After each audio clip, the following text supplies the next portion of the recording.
যখন আমি এই ইসলাম বিরোধী দলের সদস্য ছিলাম, এই ইসলাম বিরোধী রাজনৈতিক দল পিএফএফ এর সদস্য ছিলাম। আমরা বেশি চাই না, বরং অল্প চাই ইসলাম। তো আমি বরং চাইব কোরআন না থাকুক। আমি চাইব সকল মসজিদ বন্ধ করা হোক আর কোরআন নিষিদ্ধ হোক। মূলত ওরা আমাকে মগজ ধলাই করে পরিণত করেছিল একজন ইসলাম বিরোধী মানুষে। ইসলাম নিয়ে আমার কোনো সমস্যা আছে? হ্যাঁ, অবশ্যই ইসলাম নিয়ে আমার সমস্যা আছে। অবশ্যই এখন আমি এ ব্যাপারে অনুশোচনা বোধ করি, কিন্তু এসব প্রজেক্টের কোনোটিতে আমি যুক্ত ছিলাম। আর্নল্ড ভার্নডন কে, সেটা দিয়ে শুরু করতে চাই। ওয়ালাইকুম আসসালাম। আমাকে আমন্ত্রণ করার জন্য ধন্যবাদ। এখানে এসে আমি সম্মানিত বোধ করছি। আমার নাম হচ্ছে আর্নল্ড ভান দোর্ন। আমার বয়স 56 বছর। আমি একজন মুসলিম, আলহামদুলিল্লাহ। 2013 সাল থেকে আমার জন্ম আর বেড়ে ওঠা নেদারল্যান্ডসে, হেগে। আমার খ্রিস্টান ব্যাকগ্রাউন্ড রয়েছে। আমাকে লালন পালন করা হয়েছিল একজন খ্রিস্টান হিসেবে। আমি সক্রিয় ছিলাম রাজনীতিতে। পিএফএফ নামের ডাচ ইসলাম বিরোধী রাজনৈতিক দলের একজন সদস্য হয়েছিলাম আমি। কিন্তু আমি ইসলাম ধর্মান্তরিত হই 2013 সালে। আলহামদুলিল্লাহ, প্রায় 10 বছর হয়ে গেছে। আমি ইস্তাম্বুলে এসেছি হালিস মিডিয়ার আমন্ত্রণে। ওরা একটা প্রজেক্ট করছে। ওরা সাক্ষাৎকার নিচ্ছে 40টিরও বেশি দেশ থেকে আসা ইসলাম ধর্মে ধর্মান্তরিত 100 জন মানুষের। আমি তাদের একজন। এই অসাধারণ শহরে আসা আর এই সাক্ষাৎকার দিতে পারাটা আমার জন্য খুব সম্মানজনক। বিশ্বাসের দিক থেকে কেমন ছিল আপনার জীবন? কিসে বিশ্বাস করতেন আপনি? আমি বেড়ে উঠেছি একজন খ্রিস্টান হিসেবে। ক্যাথলিক স্কুলে যাওয়া, ক্যাথলিক স্পোর্টস ক্লাবে যাওয়া, এইসবই করেছি আমি। আমার বাবা ছিলেন ধর্মপরায়ণ খ্রিস্টান। আমি চার্চে যেতাম রবিবারে, কখনো কখনো সপ্তাহের অন্য দিনেও, কিন্তু আমি কখনোই 100% স্বস্তি বোধ করিনি। ব্যাপারটা ছিল অনেকটা রুটিনের মতো। সবাই চাইতো যে আমি এটা করি, কিন্তু আমি কিছু একটা মিস করতাম। হয়তো এখন আমার যে জ্ঞান আছে, সেই জ্ঞান দিয়ে আমি ব্যাপারটা অনুধাবন করতে পারি। সেই ছেলেবেলাতেও আমার মনে হতো আমি কিছু একটা মিস করছি। কয়েকটা জিনিস আমি সত্যি বুঝতে পারতাম না। কিভাবে 3টা গড থাকতে পারেন, কিভাবে যিশু অর্থাৎ ঈসা নবী ঈশ্বরের পুত্র হতে পারেন। আমার কাছে এই ব্যাপারগুলোর কোনো মানেই দাঁড়াতো না। তাছাড়া আরো কিছু জিনিস আমার কাছে সত্যি খুব অদ্ভুত মনে হতো, যেমন খ্রিস্টের রক্ত এবং খ্রিস্টের শরীর সংক্রান্ত কথাবার্তা। চার্চে গেলে নানান রকমের আনুষ্ঠানিকতা আমার কাছে অর্থহীন ছিল। আমি কারণ ব্যাখ্যা করতে পারতাম না, যেহেতু আমি খুব ছোট ছিলাম, কিন্তু মনে হতো হিসাবে কোথাও গরমিল আছে। ইসলাম সম্পর্কে আপনি প্রথমে শুনেছিলেন কিভাবে? এই ধর্ম সম্পর্কে আপনার উপলব্ধি কি ছিল? ইসলাম সম্পর্কে আমি জেনেছিলাম পশ্চিমা দেশগুলোর বেশিরভাগ মানুষ যেভাবে জানে, মিডিয়া ও রাজনীতিবিদদের কাছে ইসলামকে আমি জানতাম একটা হুমকি ও 9/11-এর কারণ হিসেবে, নারীদের উপর অত্যাচার আর সকল প্রকার সন্ত্রাসী কর্মকাণ্ডের জন্য দায়ী ধর্ম হিসেবে। আর নেদারল্যান্ডসে, পশ্চিম ইউরোপের সমস্যা হচ্ছে মানুষ নিজেরা ইসলাম সম্পর্কে পড়াশোনা করে না, তারা শুধু মিডিয়া ও রাজনীতিবিদদের বিশ্বাস করে। আমিও তাই করেছিলাম। তাই ইসলাম সম্পর্কে আমি যা জেনেছিলাম তা ছিল শুধুই নেতিবাচক, বিপজ্জনক ধর্ম হিসেবে। তাই হয়তো এই ধর্মটাকে আমি ঘৃণা করতাম। আমি আসলেই ভাবতাম যে ইসলাম ধর্ম সমাজের জন্য হুমকি, আমাদের স্বাধীনতার জন্য হুমকি। বুঝলেন, যখন আমি এই ইসলাম বিরোধী দলের পিএফএফ নামের এই ইসলাম বিরোধী রাজনৈতিক দলের সদস্য ছিলাম, ইসলামের বিরুদ্ধে লড়াই যেটা তাদের মেইন পয়েন্ট, হ্যাঁ অবশ্যই সে সময় আমি এটাকে সমর্থন করতাম এবং এই সমর্থনকে অত্যন্ত প্রয়োজনীয় বলে বিশ্বাস করতাম। আপনি কি কোনো ইসলাম বিরোধী প্রকল্পের সাথেও যুক্ত ছিলেন? হ্যাঁ, আপনি নিশ্চয়ই এই বিখ্যাত মুভিটির কথা শুনেছেন, তাই না? আমি ওই ছবিটির প্রযোজক নই, যদিও অনেক মানুষই সেটা ভাবে, কারণ ছবিটি তৈরি করা হয়েছিল আমি ওই রাজনৈতিক দলে সক্রিয় হওয়ার আগে। কিন্তু আমি কিছু মানুষের সাথে কাজ করেছি যারা ওই ছবিটা প্রচারের জন্য সোশ্যাল মিডিয়ায় ছড়িয়ে দেওয়ার মতো কাজে যুক্ত ছিল। অর্থাৎ আমি ওই সংস্থার অংশ ছিলাম এবং ছবিটা প্রচারের কাজেও যুক্ত ছিলাম। এটা হচ্ছে একটা উদাহরণ মাত্র। অবশ্যই এখন আমি এই ব্যাপারটা নিয়ে খুব অনুশোচনা বোধ করি। মূলত আমি এই ধরনের কিছু প্রকল্পে জড়িত ছিলাম। হ্যাঁ, অবশ্যই। ঠিক কী কারণে আপনি ইসলামের প্রতি আকর্ষণ বোধ করলেন?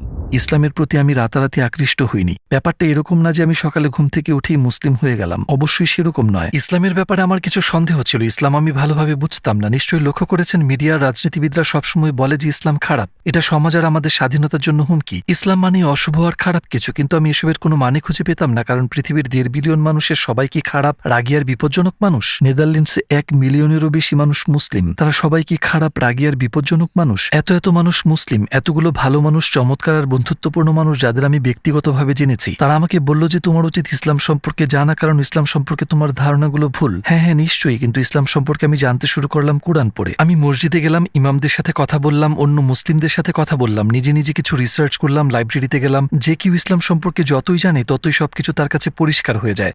বিশেষত এই সময় আমার ক্ষেত্রে যা হলো, ইসলাম সম্পর্কে আমি যতই জানলাম ততই ব্যাপারটা আমার মাথা থেকে চলে গেল হৃদয়ে। তখন আমার মনে হলো, ওয়াও, ব্যাপারটা তো চমৎকার, সত্যি অসাধারণ। এতে তো কিছু প্রশ্নের উত্তর পাওয়া যাচ্ছে। এসব মানুষ ইসলাম সম্পর্কে ভুল বলছে, এটা একটা মহান ধর্ম। আমার মনে হলো এই ধর্ম আমার প্রশ্নের উত্তর দিচ্ছে। আর আপনি তো জানেন, ইসলাম সম্পর্কে পড়াশোনা করলে সকল সন্দেহ হাওয়ায় মিলিয়ে যায়, সকল শূন্যস্থান পূরণ হয়ে যায়। আমার যত প্রশ্ন আছে সকল প্রশ্নের উত্তর মিলে যায়। প্রথম দিকে কোন ব্যাপারটা ইসলাম সম্পর্কে আপনার মনকে নরম করতে শুরু করেছিল? এই প্রশ্নটা যা অনেক মানুষই আমাকে করে থাকে। এমন নয় যে কোরআনের নির্দিষ্ট কোনো অংশ, একটা নির্দিষ্ট অংশ, মোটেই তা নয়। আমার ক্ষেত্রে সেই জিনিসটা হলো ইসলাম ধর্মটাই, নবীজি সাল্লাল্লাহু আলাইহি ওয়াসাল্লামের জীবনটাই। বুঝলেন, নেদারল্যান্ডসে একটা বই রয়েছে, বইটার নাম মুহাম্মদ, আর এটা তার জীবন নিয়ে। আমার জন্য বইটা ছিল খুব প্রেরণাদায়ক। বুঝলেন, আমার গবেষণায় খুব কাজে লেগেছিল। ইসলাম সম্পর্কে পড়াশোনা এবং পুরো ব্যাপারটা ছিল খুব ধীর। বিদেশ থেকে বেরিয়ে আসার যে ব্যাপারটা, মানে আমি ভাবতাম ঠিক আছে আমি ইসলাম সম্পর্কে পড়াশোনা করব, কিন্তু ওরা সবাই মিথ্যাবাদী, ওদের কথা সত্য নয়, ওরা আমার মগজ ধোলাই করছে। ভাবতাম মসজিদে যেসব কথাবার্তা হয় সেগুলো খুব সুন্দর, কিন্তু সেসব কথায় সততা নেই। কিন্তু যত বেশি জানা যায় ততই বোঝা যায়। আপনি মুক্ত মন নিয়ে ইসলাম বিষয়ে গবেষণা করলে, হ্যাঁ, মুক্ত মন মুক্ত চিন্তা থাকাটা খুব গুরুত্বপূর্ণ। প্রকৃত ইসলামকে জানলে সত্য আর অস্বীকার করা যায় না। দীর্ঘ যাত্রার পর অবশেষে অমুসলিম থেকে মুসলিম হতে, অর্থাৎ ধর্মান্তরিত হতে আমার সময় লেগে গিয়েছিল প্রায় 1 বছর। কিন্তু অবশেষে এই ব্যাপারটা আমার কাছে পরিষ্কার হয়ে গেল যে এটা একটা মহান ধর্ম। আমি কালিমা শাহাদাত পাঠ করলাম 2013 সালে। আলহামদুলিল্লাহ। যেসব মানুষ ইসলাম সম্পর্কে মিথ্যা প্রচার চালাচ্ছিল তাদের ব্যাপারে আপনি ইসলাম গ্রহণের পর কেমন বোধ করলেন? আমার মূলত মনে হলো তারা আমাকে ভুল পথে পরিচালিত করেছে। আমি সবসময় ভাবতাম যে নেদারল্যান্ডে এবং পশ্চিম ইউরোপে মিডিয়া হচ্ছে, বুঝলেন, ভাবতাম তারা সৎ আর নিরপেক্ষ, এবং রাজনীতিবিদরাও তেমন, তারা সৎ আর জ্ঞানী মানুষ। বুঝলেন, তাদের কাজই হচ্ছে আমাদের পাশে থাকা, আমাদের সুরক্ষা দেওয়া আর সঠিক পথে পরিচালিত করা। কিন্তু আমার মনে হলো আমি তাদের কাছে প্রতারিত হয়েছি। যদি আপনি ইসলাম সম্পর্কে জানেন তাহলে আপনি বুঝতে পারবেন যে ওইসব মানুষ ইসলাম সম্পর্কে যা বলছে তা ভুল, নেতিবাচক। তাই আমি খুবই হতাশ হয়েছিলাম, কারণ তারা মূলত আমাকে মগজ ধোলাই করে পরিণত করেছিল একজন ইসলাম বিদ্বেষী মানুষে। কিভাবে আপনি কালিমা শাহাদাত পাঠ করেছিলেন আমাদেরকে সেই মুহূর্তের কথা বলবেন? ইসলাম গ্রহণ করার সময় আমার বয়স ছিল 45 বছর। আমি শাহাদাত পাঠ করেছিলাম একটি মসজিদে। সেখানে আমি আগেও কয়েকবার গিয়েছিলাম, কারণ ইসলাম সম্পর্কে আমার কিছু প্রশ্ন ছিল। তারা বলেছিল আপনি মসজিদে গিয়ে আপনার সকল প্রশ্ন জিজ্ঞাসা করতে পারেন। আমি বলেছিলাম না, আমি মসজিদে যাব না, কারণ ওরা সম্ভবত আমাকে ঘৃণা করে, ওখানে ওরা আমাকে ভালোভাবে গ্রহণ করবে না। তারা আমন্ত্রণ জানিয়ে বলেছিল আপনি ভেতরে আসতে পারেন। তারা ছিল খুবই বন্ধুত্বপূর্ণ, আমাকে চা খাইয়েছিল, আরো কত কি। আমি ওখানে ঘন্টার পর ঘন্টা কাটিয়েছিলাম মানুষের সাথে কথা বলে, এবং এটি আমার কাছে ছিল বিভ্রান্তিকর ব্যাপারগুলোর একটি, কারণ এসব মানুষের আমাকে ঘৃণা করার কথা। তারা কিভাবে এত বন্ধুত্বপূর্ণ হয়, তারা কিভাবে এত মুক্ত মনা হয়, কিভাবে তারা আমার সকল প্রশ্নের উত্তর দেয়, সেটাই ছিল আমার ইসলামের পথে আসার অন্যতম একটা কারণ। আমাকে এটা করতে হয়েছিল একটু গোপনে, কারণ যদি মানুষ জানতে পারে যে আমি এটা করছি তাহলে আমি আমার চাকরি ও পজিশন হারাতে পারি। তাই তখন আমি ব্যাপারটা প্রকাশ করতে অনিচ্ছুক ছিলাম। আর আমি কালিমা শাহাদাত পাঠ করেছিলাম ওই মসজিদেই, কিন্তু কোনো অডিয়েন্সের সামনে না। একটা ছোট্ট অফিসে। আমার সাথে ইমামও ছিলেন না, ছিলেন মসজিদের একজন স্বেচ্ছাসেবক। সেখানে তিনি ছিলেন মূলত এই কালিমা পাঠের পুরো বিষয়টাতে আমার মেন্টর হিসেবে। যখন আমরা কালিমা শাহাদাত পাঠ করলাম তখন ওখানে কেউ ছিল না। তাই ইসলাম সম্পর্কে জানতে শুরু করার পর থেকে কালিমা শাহাদাত পাঠ করা পর্যন্ত সময়টা ছিল কয়েকদিন কিংবা কয়েক সপ্তাহ নয়, আমার লেগেছিল প্রায় 1 বছর। ব্যাপারটা ছিল রোলার কোস্টারে চড়ার মতো। কখনো কখনো আমি ছিলাম খুবই অনুপ্রাণিত, আবার কখনো কখনো এই ব্যাপারে আমি কিছুই করিনি। কিন্তু এইবার আমার কাছে পরিষ্কার হয়ে গেল যে ইসলাম সুন্দর, এবং অবশেষে আলহামদুলিল্লাহ আমি শাহাদাত পাঠ করলাম 2013 সালে। শাহাদাত পাঠ করার সময় আপনার কেমন লেগেছিল? আপনার কি শান্তি আর স্বস্তি বোধ হয়েছিল? হ্যাঁ, নিশ্চয়ই। শয়তান সবসময় আমাদের পেছনে থাকে, এমনকি শেষ মুহূর্তেও কানের কাছে ফিসফিস করে বলতে থাকে, না না না না, ওটা করো না, তোমার মগজ ধোলাই করা হয়েছে, তুমি থামো। আমার ইসলাম গ্রহণের 5 মিনিট আগ পর্যন্ত এমনটা হয়েছে, কিন্তু যখন আমি কাজটা করেই ফেললাম তখন মনে হলো আমার উপর থেকে অনেক বড় ভার নেমে গেছে। আমি সত্যিই সুখী বোধ করলাম। আমার মনে হলো ব্যাপারটা বর্ণনা করা কঠিন, আরো মানুষ এটা করেছে, তাই সম্ভবত তারা বুঝতে পারছে আমি কি বলতে চাইছি। ব্যাপারটা যেন আরেকবার জন্ম নেওয়ার মতো। আপনার চারপাশের মানুষজনের রিয়াকশন কেমন ছিল যখন আপনি ইসলামে কনভার্ট করলেন? আসলেই তারা বিস্মিত হয়েছিল। সত্যি বলতে কি, আমি একটা ভুল করেছিলাম, কারণ ইসলামের ছায়াতলে আসা, ইসলামকে গ্রহণ করার এই ব্যাপারটা আমি করেছিলাম একা একা। কেউ এ ব্যাপারে জানতো না, শুধু জানতেন আমার মা, এবং তিনি আমাকে সমর্থন করেছিলেন এবং এখনো করেন। আমার বন্ধুরা, সহকর্মীরা কেউ আমার এই জার্নি সম্পর্কে জানতো না। তাই এক পর্যায়ে আমি একটু ভয় পেয়েছিলাম। ভেবেছিলাম আচ্ছা, এখন কেউ জানে না যে আমি ইসলাম গ্রহণের পথে এগোচ্ছি, তাদের জন্য এই খবরটা হবে পীড়াদায়ক। তাই আমি ব্যাপারটা প্রকাশের ব্যাপারে অনিচ্ছুক ছিলাম। ব্যাপারটা সামনে আনতে আমি কয়েক সপ্তাহ অপেক্ষা করলাম। কিন্তু আমার পরিবারের বাকি সদস্যরা বেশিরভাগই, এমনকি আমার ভাই বোনেরাও আমার সাথে একটু দূরত্ব রেখে চলে। ব্যাপারটা এমন নয় যে তারা আমাকে প্রত্যাখ্যান করেছে, কিন্তু কিছুই আগের মতো নেই। আমরা ইসলাম গ্রহণের বিষয়ে কোনো কথা বলি না। ব্যাপারটা খুব স্পর্শকাতর এবং আমি দূরত্বটা টের পাই। আমি অনেক বন্ধু, আমার চাকরি হারিয়েছিলাম। ইসলাম গ্রহণের পর আপনার সবথেকে বড় চ্যালেঞ্জ কি ছিল, আর আপনাকে কি ধরনের ত্যাগ স্বীকার করতে হয়েছিল? মুসলিম হওয়ার সময় আমি ছিলাম একজন রাজনীতিবিদ, কিন্তু আমি আর PFF নামক দলটার হয়ে কাজ করছিলাম না, কারণ ইতিমধ্যে ব্যাপারটা স্পষ্ট হয়ে গিয়েছিল যে ওই দলে আমার আর স্থান নেই। কিন্তু তাদের জন্য ব্যাপারটা ছিল পীড়াদায়ক। বেশ, আপনি যদি মুসলিম হন তাহলে এই রাজনৈতিক সংগঠনে, এই রাজনৈতিক দলে আপনার আর কোনো অস্তিত্ব নেই। অতএব আমি মুসলিম হয়েছি এই ব্যাপারটা জানাজানি হয়ে যাওয়ার পর আমি আমার জব হারালাম, অনেকগুলো বন্ধু হারালাম, পরিবারের বেশ কিছু সদস্য হারালাম, আর অবশ্যই অনেক সহকর্মীকেও হারালাম। তাই আমাকে অন্য জায়গায় চলে যেতে হলো, নিজ বাড়িটা এবং গাড়িটা বিক্রি করে দিয়ে ছোট্ট একটা বাড়িতে চলে গেলাম। তাই আমার জীবন হয়ে গেল একটু কম বিলাসিতাপূর্ণ, কিন্তু আমার জন্য এটা তেমন কোনো ত্যাগ স্বীকার ছিল না। তার আগে আমার অনেক টাকা ছিল, ছিল অনেক ছুটি কাটানোর সুযোগ, ছিল দামি ঘড়ি আর সুন্দর গাড়ি, সবকিছুই ছিল সুন্দর আর ফিটফাট। কিন্তু এসব তো শুধুই জিনিসপত্র। আমি আমার হৃদয়ে অনুভব করতাম একটা শূন্যতা। ইসলাম গ্রহণের পর আমার টাকা পয়সা কমে গেল, কিন্তু আমি হয়ে উঠলাম আগের যে কোনো সময়ের চেয়ে সুখী। তাই এটা প্রমাণ করে যে এসব জিনিসপত্র, এই বস্তুবাদ, টাকা পয়সা আর দামি গাড়ি, এসব জিনিস হৃদয়ের শূন্যতা পূরণ করতে পারে না। তাই আপনাকে বস্তুগত দিক থেকে কিছু জিনিস বিসর্জন দিতে হলো।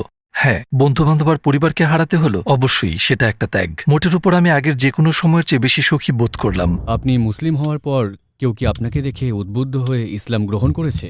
আমার একটা পালক পুত্র আছে, ইস্কান্দার। আমার ইসলাম গ্রহণের কিছু সময় পর সেও ইসলাম গ্রহণ করে, দুবাইয়ে একটা ইভেন্টের সময়। আগে থেকে ইসলামের ব্যাপারে আগ্রহী ছিল সে আমার সাথে মসজিদে গিয়েছিল, কিছু শিক্ষা লাভ করেছিল, সবই হয়েছিল। এবং তারপর অবশেষে আমরা ওখানে অবস্থানকালে সে কিছু গুরুত্বপূর্ণ মানুষের সাথে কথা বলল, এবং তারপর আলহামদুলিল্লাহ সে ইসলাম গ্রহণ করলো। তাছাড়া আমি অন্য মানুষের কাছে কিছু গল্প শুনেছি। আমি বলতে পারি না যে তারা আমার কারণে ইসলাম গ্রহণ করেছে, কারণ তাদেরকে পথ দেখিয়েছেন আল্লাহ। কিন্তু হয়তো আমি তাদেরকে অনুপ্রেরণা জুগিয়েছি ইসলাম সম্পর্কে জানতে, কিছু জ্ঞান অর্জন করতে, মসজিদে যেতে অথবা ইসলাম সম্পর্কে ভাবতে আর গবেষণা করতে। হয়তোবা এটুকুই। অনেকের কাছে আমি এমনটাই শুনেছি, আশা করি তেমনটাই ঘটেছে। আমাদের নবীজি আলাইহিসসালাতু ওয়াসসালামের কোন ব্যাপারটি আপনাকে সবচেয়ে বেশি মুগ্ধ করেছে? তার জীবনটা ছিল কঠিন। তিনি তার পরিবারে অনেক সমস্যার মুখোমুখি হয়েছিলেন। মানুষ তার দিকে পাথর নিক্ষেপ করার মতো ঘটনাও ঘটেছে। তবু তিনি উন্মাত্ত হয়ে যাননি, তিনি রেগে যাননি। তিনি রয়ে গেছেন একই রকম ধৈর্যশীল, ক্ষমাশীল, বন্ধুত্বপূর্ণ, সদা হাস্যোজ্জ্বল, বিনয়ী, চরিত্রবান, সকল গুণে গুণান্বিত। এত সব সমস্যা সত্ত্বেও তিনি মানুষ হিসেবে রয়ে গেছেন একই রকম। এত মানুষ তার বিরোধিতা করা সত্ত্বেও। এবং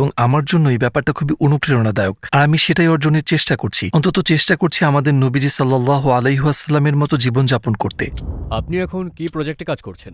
মরক্কোতে আমাদের কিছু ছোট প্রজেক্ট রয়েছে, যেখানে আমরা দরিদ্র মানুষগুলোকে, দরিদ্র পরিবারগুলোকে সাহায্য করার চেষ্টা করছি। এটা বিশেষভাবে ইসলাম নিয়েই নয়, কিন্তু আমরা চেষ্টা করি যাতে তারা স্কুলে যেতে পারে, যাতে তারা শিক্ষা সামগ্রী, স্কুলের বই এবং এরকম জিনিসগুলো পেতে পারে। আমরা অনেক ব্যবসায়ীর কাছ থেকে অর্থ পাই। আমরা একসাথে কাজ করি পথে থাকা মানুষগুলোর জন্য ছোট ছোট বাড়ি বানিয়ে দিতে, এবং এরকম আরও কাজ, ছোট ছোট কাজ। আমরা শিশুদের জন্য ইভেন্টের আয়োজন করি। তাছাড়া অবশ্যই আমরা ইসলাম সম্পর্কে কথা বলি। এরকম মানুষ আছেন যারা ইসলাম সম্পর্কে আমার চেয়ে বেশি জানেন, কারণ আমি একজন বিশেষজ্ঞ নই, আলেম নই। তারা ইসলাম সম্পর্কে কথা বলেন, আপনি কি করতে পারেন, কিভাবে আরও ভালো মুসলিম হতে পারেন, এসব ব্যাপারে। অর্থাৎ ব্যাপারটা এরকম যে আমরা দানের সাথে দাওয়াতের সংমিশ্রণ ঘটাই। আপনার যদি পৃথিবীর সকল অমুসলিমদের সাথে কথা বলার সুযোগ থাকতো, তাহলে মাত্র 1 মিনিট সময় পেলে আপনি তাদেরকে কি বলতেন? তাদের প্রতি আমার বার্তা হবে, মিডিয়ার কথা শুনবেন না, রাজনীতিবিদদের কথা শুনবেন না, যারা ইসলাম সম্পর্কে নেতিবাচক কথা বলে। নিজে রিসার্চ করুন। নিজের জ্ঞানের দায়িত্ব সবসময় আপনার নিজের। যদি আপনি কিছু বুঝতে না পারেন তাহলে গবেষণা করুন, এবং এই ব্যাপারটা খুবই সহজ। সামাজিক যোগাযোগ মাধ্যমে প্রচুর কন্টেন্ট রয়েছে। আপনি ইসলাম সম্পর্কে অনেক পড়তে পারেন, মসজিদে যেতে পারেন, একজন ইমামের কাছে যেতে পারেন, মুসলিমদের কাছে যেতে পারেন, এই ধর্ম নিয়ে কথা বলতে পারেন। শুধু মিডিয়া ও রাজনীতিকরা যা বলছে তা অন্ধভাবে অনুসরণ করবেন না। রিসার্চ করতে করতে আপনি নিজেই ইনশাল্লাহ জেনে যাবেন যে ইসলামই হচ্ছে সমাধান আর ইসলামই হচ্ছে সত্য। ভাই আর্নদ, এই সুন্দর সাক্ষাৎকারটির জন্য আপনাকে ধন্যবাদ। ভবিষ্যতে কোনো প্রজেক্টে আপনার সাথে সাক্ষাতের আশা রাখি ইনশাআল্লাহ। আমি আবার আসবো ইনশাল্লাহ। আপনাকে আবারও ধন্যবাদ আমাকে আমন্ত্রণ